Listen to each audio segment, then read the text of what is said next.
Der er sådan et stort glimt af alt muligt godt og rart. Det har betydet rigtig meget for mig personligt at gå på ADE.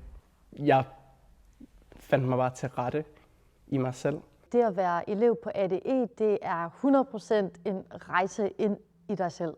Jeg tror, at min største aha-oplevelse har været, at jeg kan meget mere, end jeg lige tror. Det er ikke kun at lære dans. Det er egentlig meget mere at lære dig selv at kende.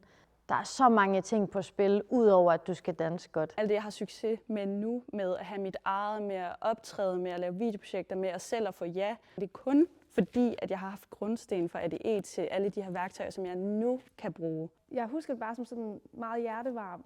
Sådan en familie, man mødte op til hver morgen. Man går jo omkring 20 mennesker sammen i mange timer i løbet af ugen, og er presset og sveder og knokler røven ud af bukserne, og så er det altså der er nogle gode relationer, der bliver skabt.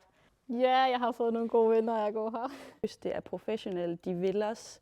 Altså, man er en studerende. Man er en, der bliver nødt til at tage sit eget jeg seriøst. Det er mig, der skal få det til at gro. En underviser er med til at give mig alle mulige værktøjer til, hvordan jeg kan udvikle mig selv. Det var fedt at lave videoprojekt, det var fedt at lave forestilling. Det var også fedt at tage timer. Altså, det var fedt at lære, det var fedt at blive dygtigere. Man sørger selv for at få det ud af det, som man vil have. Så man kan jo godt slække og ikke gøre så meget, men det holder ikke på en dansuddannelse. Så hvis man vil noget, så skal man gøre noget. Der er masser af teknik, og der er koreografi, og der er både musikalitet, hvordan takler du tingene op i hovedet versus ned i kroppen. Jeg har fået værktøjer til stadig at udvikle mig, stadig blive bedre og finde mit egen personlige danseudtryk.